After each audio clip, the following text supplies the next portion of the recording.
Hey Zara, it's been a pretty intense day today. It has. I would say that the week has been intense The as week well. has been very, very intense. Not only are we back in Dubai, but also we're setting up a lot of the technology for this new podcast. And we have around 30 people lined up who are going to be coming on the podcast. And the podcast is called Interesting People, primarily focused in Dubai. But I wanted to start off with the fact that it was, I think, 2020, 2021 that you wrote your book, which was 2020. 2020. Yeah. So you were writing in 2020 and you wrote your book, The Long Haul, which became an Amazon bestseller. I recall the day that happened. I think it beat out the Chanel book or something like that. Yeah, it was a great surprise. Yeah, it was, because there was a lot of effort that went into it. What do you think it takes to not only write a book, because I think I've got about 5 titles in my mind that I'd love to write, and there's probably secretly a few chapters that I've jotted down but never actually got to the second chapter, let alone publishing it. But what do you think it takes to write a book, to publish a book, and then to take it to the market? What advice would you give to people who would be thinking of doing that? It's good that you asked in 3 phases, because it was actually 3 phases, and you know that. The idea of writing a book, I believe that a lot of people have the idea, but actually sitting down to write a book, it's another story, right?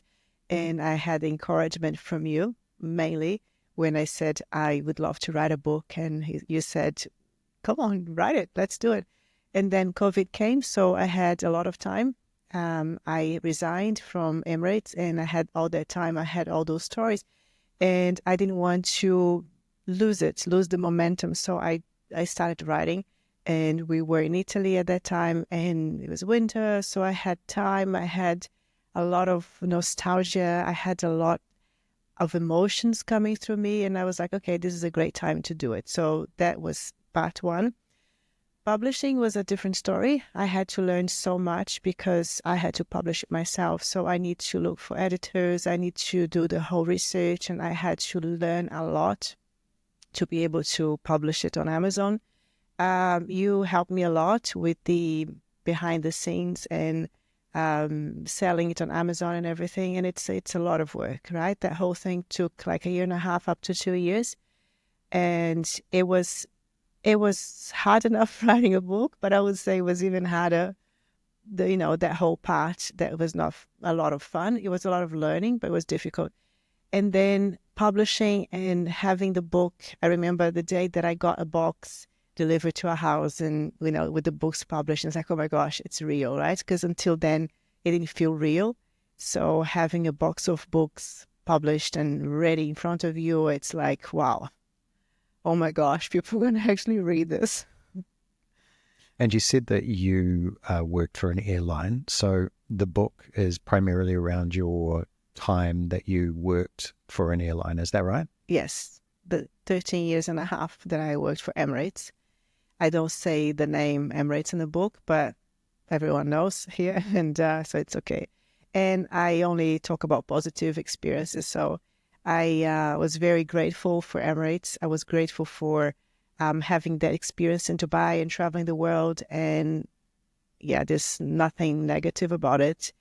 The book is about my experiences during that phase as cabin crew. It was also my journey going through from early 30s to 40s as a woman, going through so many adventures and friendships and hardships and marriage, divorce, relationships, sleep problems, everything, right? Sleeping pills as Sleeping well. pills. So that's why it's called the long haul, because that's what it means. It's not only about the trips and the fun and the glamour of being a cabin crew, but mainly during that phase of my journey. And what do you think of other people that have written books? And I guess when you're an avid reader, I think you read 1 or 2 books a week, which puts me to shame. But what do you think of, when you pick up a book and you see that someone, whether it's fiction or non-fiction, is, putting their ideas and their story onto paper? What do you think of that when you're looking at a book and analyzing it? And what would be your advice to people who would be thinking about writing a book as well, whether it's fiction or non-fiction? Well, I'm thinking about biographies or memoirs first, right? And I think it takes a lot of courage to write about yourself and be so vulnerable. So I do love to read memoirs. The last one I read was Demi Moore's, and it's just you kind of see the person from a different perspective, and it's you have to be very vulnerable to be able to be honest and write about your life and your emotions and everything you've been through. So that's one part. All the other books that I read a lot about psychology and nutrition and everything related to the work that I do. And I see it as a workbook, like I see it as school, right? Learning. And of course, I'm grateful for every author that I read that I learned so much from, and how much effort, and I know the effort that, we need to put into a book. So I just love it. It's something that I love to do, and it's to read and to learn. You've had a friend who's recently completed a book, I think, and I think it had something to do with her time in the military, and you sort of mentored and helped a little bit at that time. I mean, what would you give, again, what advice would you give to someone maybe at the early stages of looking to write a book, or maybe someone who's sort of in the final stages? What advice would you give to them on not only how to complete the project, but also to get to the stage that you did, where you had a #1 bestseller on Amazon? I think structure. As everything else in life, I believe in discipline and structure. So we have the idea, and we have the story, and then a lot of times we get stuck and we don't have the inspiration that we were waiting for. And the inspiration, a lot of times I say that to a lot of areas in life, it doesn't knock on your door. Or so you have the idea. So I think I would say structure, put a time frame to finish it, put a time frame to do how much you're gonna write each day, 2-3 hours, sit down and stay there. If something comes out, great. If it doesn't, you're just using that time to think, to organize your ideas, and a lot of structure, what happened to me, I don't know if I think every person is different, but I wrote and wrote and wrote, and then I organized the chapters, and it's not on a chronological. It's not chronological, so I just organize everything later. But I mean, whatever works, right? But I think definitely structure and putting a time frame. Okay. I think there's a quote from Hunter S. Thompson. It could be wrong here, but he says that the first draft is shit. That's basically, I think, from one of the great American authors. Would you agree with that? That the when you put pen to paper? Absolutely. Like some of the stuff I wrote, I liked from the beginning, and I didn't change it. But I had 4 editors, so a lot has been changed and has been refined. And English is not my first language, so I was, it was very helpful to have those editors helping me. And I wouldn't say the core idea was changed, but, the vocabulary, the expressions. So absolutely, like a lot of things we write, we don't even use, right? Definitely, yeah. And one of the things that you've said to me before I get to this, I think I just would add that I've read some of the reviews of your book, and people talk about authenticity, and I think that is a really key part. I've heard you say that to people who are looking to write books, that being authentic is really an important part. And that's obviously been part of the success of I see you smiling there, but that's the success, been the success of your book. And I'd like to tie that in with the point that when you set out to write the book, it was more of a historical memoir, but during the time that you were writing the book, you've often said that was just as, if not more interesting than your time that you were flying for Emirates here in Dubai. Do you want to tell us a little bit about that? So authenticity first. I was laughing because it's something that gets me into trouble, being so authentic and so honest, because that's who I am. So my book couldn't be different. I decided, okay, if I'm going to write, it has to be honest, it has to be authentic, it has to be me. So yeah, it was a good thing to have that positive feedback about it, and I guess people understood that and how vulnerable that's another comment, that they appreciate the vulnerability. And I tend to be a bit polemic as well. I try not to be too polemic, um, because I was publishing in Dubai. But sorry, what was there was a long question there. Yeah, I mean, before I get to that, I think, polemic. That's a word that I've learned from you. That's an important thing when you are living in Dubai or you're writing about the United Arab Emirates, is just recognizing the environment that you're in as well, right? And I think your book really is not only positive about the region, but it's also honest at the same time around your respect for the culture, your respect for the airline, and not only that it was difficult, but also that you have a deep love and a deep belief for the region as well. And so when I talk about that you'd intended to set off on your writing journey talking about the past, while you were writing the book, COVID came along, you bought a house in Italy, you traveled the world. Again, I think you've already been to 90 plus countries, but a lot of things changed in your life, and you did a lot of brave things that you also wrote about while you were writing the book. Yeah. Yeah. So the first idea was to write during that time only, and then, like you said, COVID came. I resigned just before COVID, and our life became a roller coaster. We both resigned, and we were traveling. Kept traveling. I didn't stop traveling, and I was so frustrated with COVID and the whole situation that I thought, okay, I should write about this as well and continue something like what happens after, right?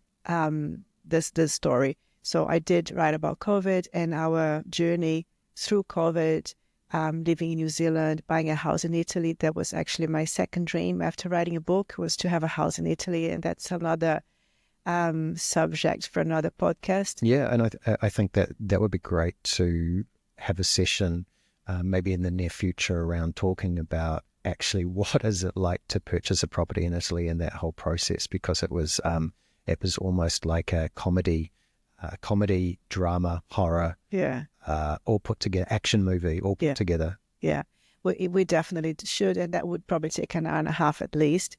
And someone should make a movie because there's so many stories to tell. Like, absolutely. So there was COVID, and then the house in Italy. I wrote about that as well, the whole process, and I finished with, living happily ever after. Sorry.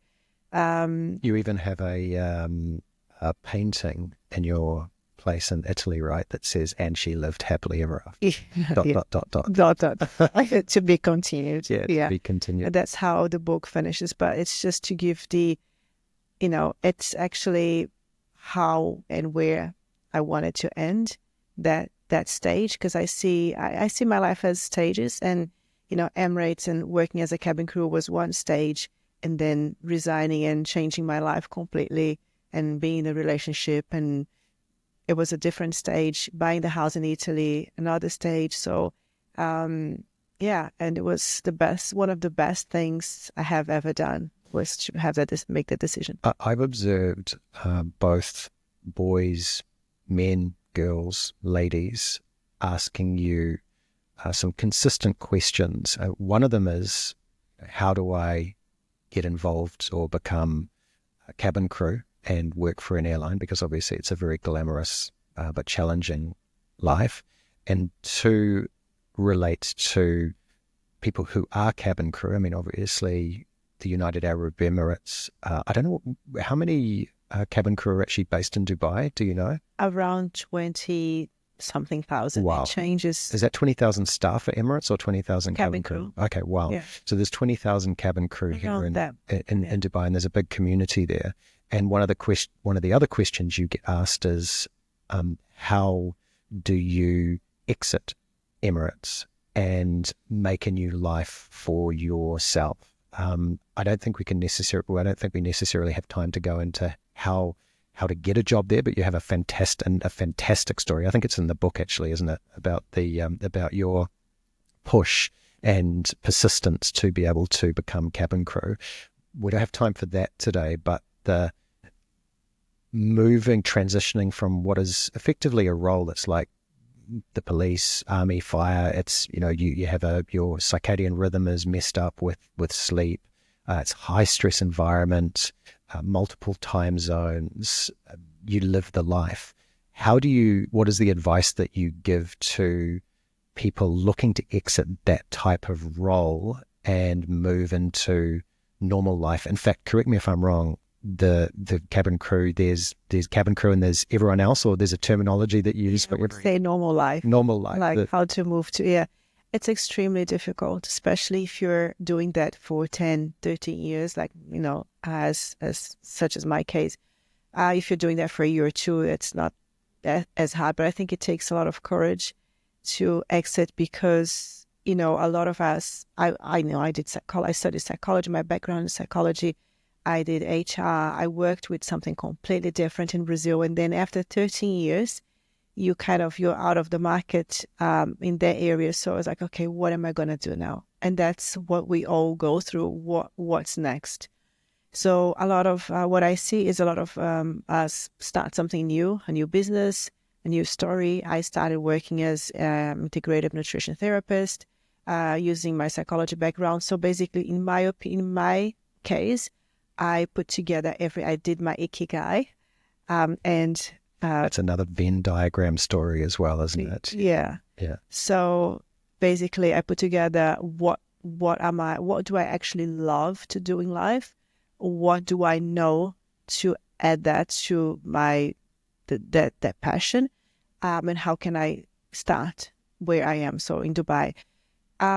It's hard to advise on that because each case is different, right? Going back to your normal life or to your job, what I see is most people have a great difficulty going back to their countries because they're not the same person, right? That life changes us completely. So from what I've seen, whoever went back to their country were not satisfied. They were not happy, especially going back to what they did before. They're a different person, right? They have experienced the world and traveling. And so I guess what I've seen as, this is not an advice, but what I've seen as, follow your passion, a lot of structure, organizing, making that happen, do your research, study during the time. Like if you plan to resign, I started studying and kind of redirecting myself to another area. I would say, a lot of courage, organizing yourself, structure, and exit, and be brave and do it, because we all survive. Yeah, and you talked about Ikigai, and our listeners may not be familiar with that, but and I joked around a Venn diagram, and I think a Venn diagram traditionally is 3 circles, but Ikigai is 4 circles. So there's what you love in one circle, and noting down those pieces. There's what you're good at, there's what you can get paid for, and what has impact. And it's a Japanese model around being able to find somewhere in the middle, which is if you can do pieces of all of those 4 components, you can find true meaning in your life. And I know, watching you on a day-to-day basis, like you said, you have a master's in HR, you have a degree in psychology, and the work that you're doing in integrative nutrition. Is that the right terminology? Integrative nutrition? Yeah.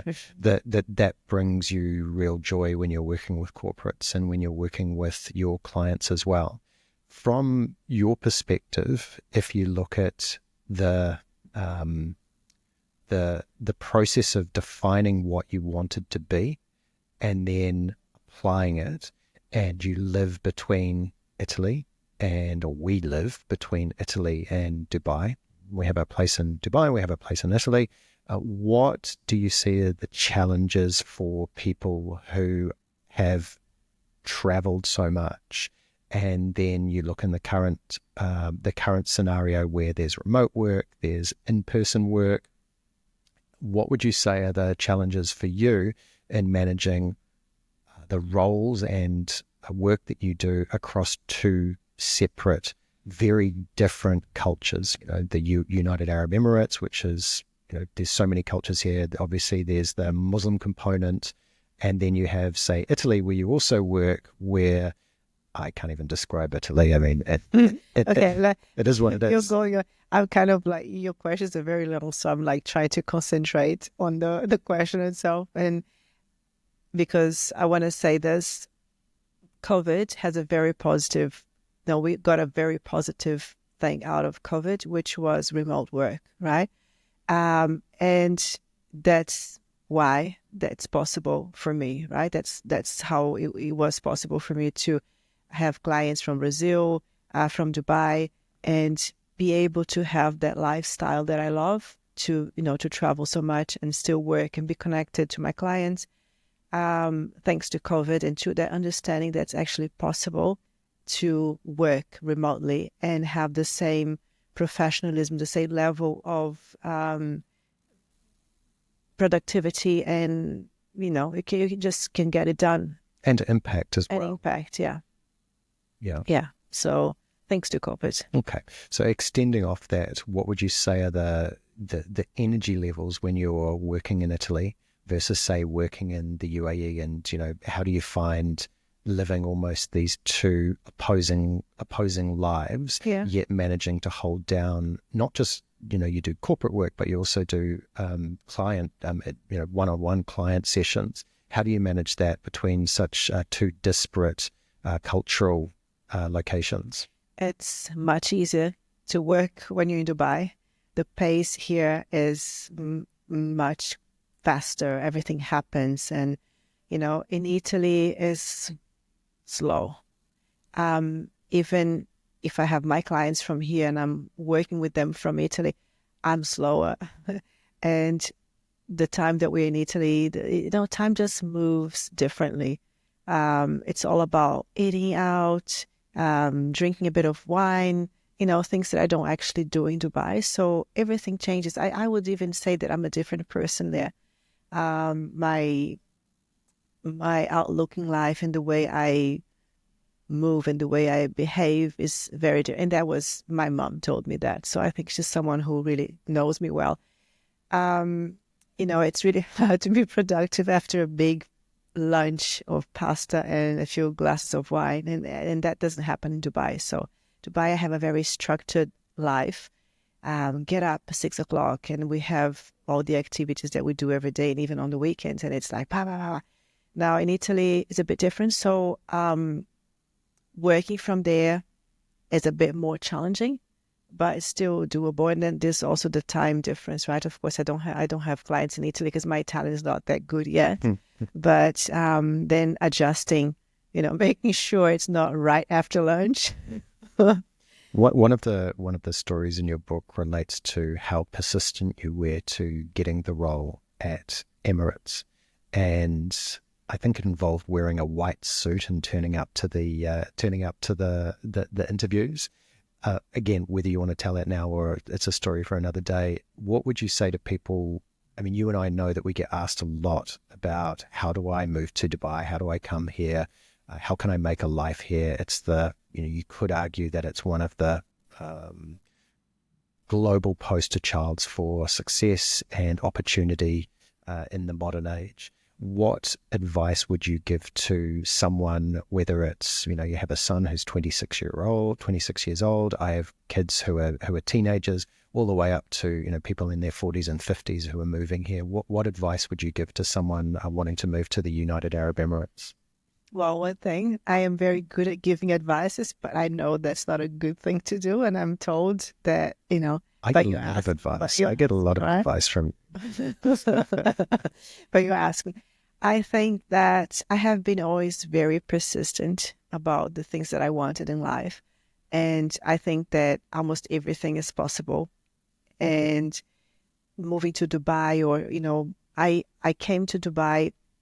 Well, my journey actually started when I was 14, and I decided that I wanted to leave Brazil. And that, well, all of that is in the book, so you guys have to read the book to understand the story.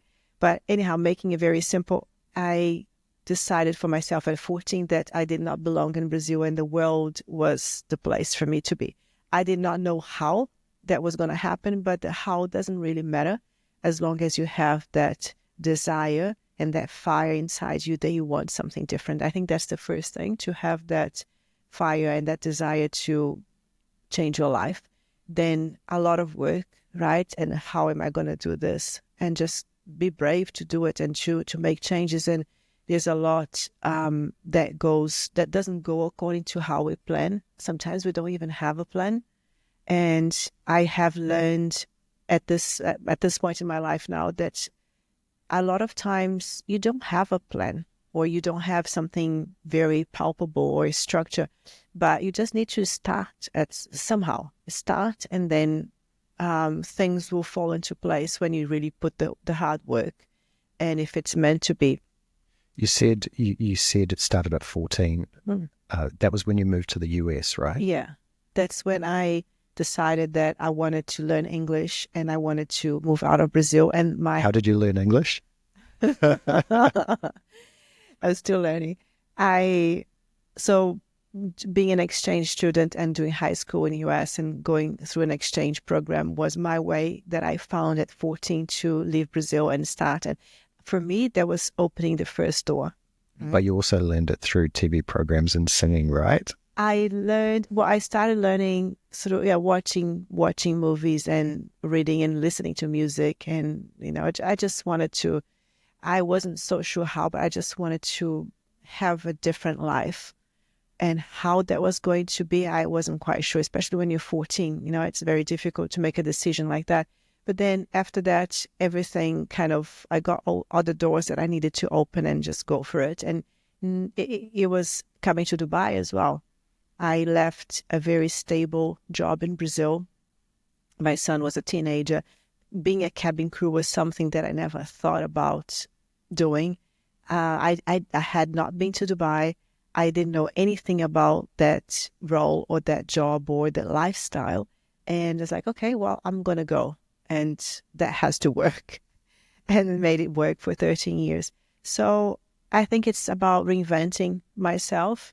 And I'm not afraid to try something new and to go for it. And if it doesn't work, it doesn't work. But yeah, it's about. Yeah, well, I'm like you. I love to give advice as well. And although my journey has been very different to coming to Dubai and also different other countries, working and living in other countries, I think that, when I talk to my kids, the teenagers getting ready to go to university, for me, the big one is, get a degree. I already speak English, not very well, but I think that language, the story you told reiterates the importance of whatever language it is. It could be Mandarin, it could be Japanese, it could be Spanish, whatever target you have. Language is a gatekeeper that can, if you can throw that gate open, it provides many opportunities. Education, I think, is really critical. I'm not sure what the rules are now, but even when we got our golden visa here, it was very important I had to show my degree that I think I graduated in 1993. So it was almost impossible to find all of the details. I know when I first moved here and got a job here, I had to get an attested degree and had to have a police report, et cetera, et cetera. So, making sure that you are making good choices in life, being prepared to move. And I think there's also the necessity to have be culturally open to move to the UAE as well. I think that's really important, especially if you're starting off in a sponsored role where you are working and you're sponsored by a company, and the cultures that we have here are so very different. Yeah. So language, education, cultural openness. Would you give any other recommendations or suggestions? So the UAE specifically, I would say I respect the culture. It's not my culture. And I see I'm here. I am the different one. And I have to, and they're giving me this opportunity that my country didn't give me. And that's how I see it, right? There are things that I love, things that I like, and a few things that I don't like so much. But I do respect the culture and I appreciate the opportunity and I'm grateful for that. So I think I have not seen that many countries that offer me that opportunity. Great. And yeah, and I resigned how many years ago? 5 years ago. And I'm still here. I'm still, I'm working with something that I love and I have so many opportunities. I have met incredible people here. So yeah, respect, doing your work, doing the right thing, doing what you're supposed to do. And I don't see any issues. Like, of course, every country has its problems, right? But if I had to choose any other place, I wouldn't. Like, this is the place I want to be. I love Italy for other reasons, but I base myself here most of the time because of it's safe. That's one first thing. That's the main thing. It's safe. It is, it gave me the opportunity to continue here, to have a great lifestyle. It's, you can have everything here. It's a hub. You can travel to Italy, to Europe in 5 hours and a half. So in my view, it's a great place to be. Yeah, it's a bit hot in the summer, but we have the opportunity to travel and get away for a few months. So I would focus on the positive, right? And of course, it doesn't work for everyone, but from the people that I've met and that I know, and I see more people that are happy than not. Yeah, it's interesting. You talked about both opportunity and the interesting people. And yesterday I actually sat down and I made a list of the people that I want to be talking to and that I've reached out to for these podcasts, and thus the name Interesting People. And, I would say it's 80% of my career, my professional career, has either been working in Australasia or Southeast Asia. And when I was making the list of interesting people, with all due respect to Australasia and Asia, I think there was only 9 people out of 76 that I listed down that were coming from Australasia. Okay. The remaining interesting people were from the GCC, so the Gulf region, either that they were domiciled here or they were in and out of this particular region, or at least operating business or operating professionally here as well. And I think that access to that type of people who are international citizens, who are interesting, who are doing business, I think that is a huge plus here of being based in the UAE. It just has not only does it have a wealth, it has a wealth of people as well. So you now, as we wrap up, you now are doing integrative nutrition and you're working with both professional and private clients. Corporate and private. Corporate and private clients. If you look at, again, let's just kind of do a little bit of a segue. If we look at, nutrition is such a critical part. It's not just food, it's so many other parts. How would you describe integrative nutrition versus, say, our traditional view of diets and calorie counting? And because I find this really fascinating. In fact, because I live with you, I think we live your what you preach and what you teach around that sort of holistic lifestyle approach. Mm-hmm. Well, the word explains itself, right? Holistic or integrative, it basically integrates all the aspects of your life. So it's not just about food, it's about exercise, it's about your lifestyle, it's about your circle of friends, it's your sleep, it's your stress management. So that's why we call it integrative nutrition, because it's what you eat, but all of that, right? Because you can have the most amazing meals and healthy meals, but if you don't have the other parts, then that's not going to be enough. So my work is to support my clients to reach that, have a healthier, happier life in all aspects. And I don't believe in diets in that sense because, for the reasons we know. So when you change your lifestyle and the way you see things and your mentality and your understanding of what your priorities are, I always talk about priorities, then food comes as a consequence. and food comes as part of your everyday life and your lifestyle, right? As well as sleep and your priorities. So it's just a part of something bigger, and it's completely doable. I don't work with diets because of that. I like to work with the individual and how to support that individual have a healthier life in general. Yeah. Great. Okay.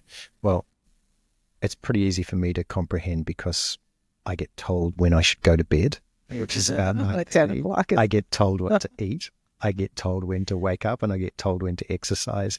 I'm not saying I always listen, but that is something But when you listen, you're much happier, aren't you? Of course, of course. And that's an interesting one, you talk about happiness, because I think that I used to, for happiness in food, I used to look at the immediate gratification of food as in I'm going to have a burger, I'm going to have I've always been pretty good at managing what I eat, but having some chips, having some, you're smiling, but having something and getting immediate gratification from, or immediate happiness from eating that particular meal.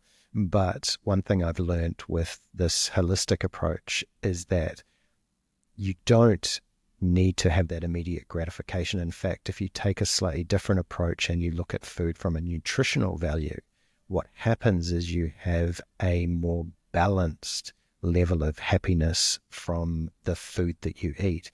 And you said something really that stuck with me a couple of weeks ago, actually. You said you eat what you want because it's what you need.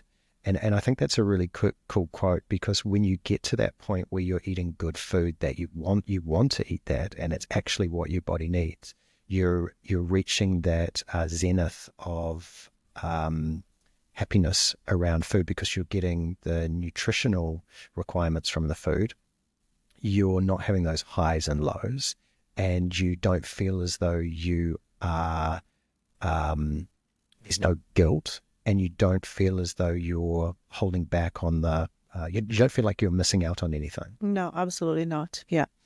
I do eat burgers from time to time, and I eat chocolate. But it gets to a point where your body doesn't even want certain things anymore, right? So when I say what I need, is like I know what my body needs and what makes me, what gives me energy, what gives me good skin, what gives me clear, how do you say, like it affects your mental health as well, right? So it's everything. It's very complex. So I think when we get to that point, there's nothing about restriction. It's about choices, and in the long run as well. What I do today is going to be reflective of who I'm going to be in 20 years, 30 years. And I don't want to just grow older and live long. I want to live healthy, a healthy life. So for me, that's one of the main things. Yeah, that's a great way to finish up. And I think that, again, we've got these 76 people I need to start reaching out to, some of which I've already reached out to get on this show. And just this chat today is starting to make me think that we need to have another couple of sessions. We definitely need to have a session on Italy. I think that healthy food piece, gut health, yeah, and how we manage our mental health. Mental health. You're a psychologist, and I always joke that I'm your number one patient. Mental health, corporate health. There's so many things we could talk about, and I mean, we've only touched the surface on your interesting story. So, Zara, thank you, darling. I think you're probably the only person that I'm going to be able to say thank you, darling, as well, for spending the time today and being one of the interesting people on our show. Thank you. It's been my pleasure. Thank you.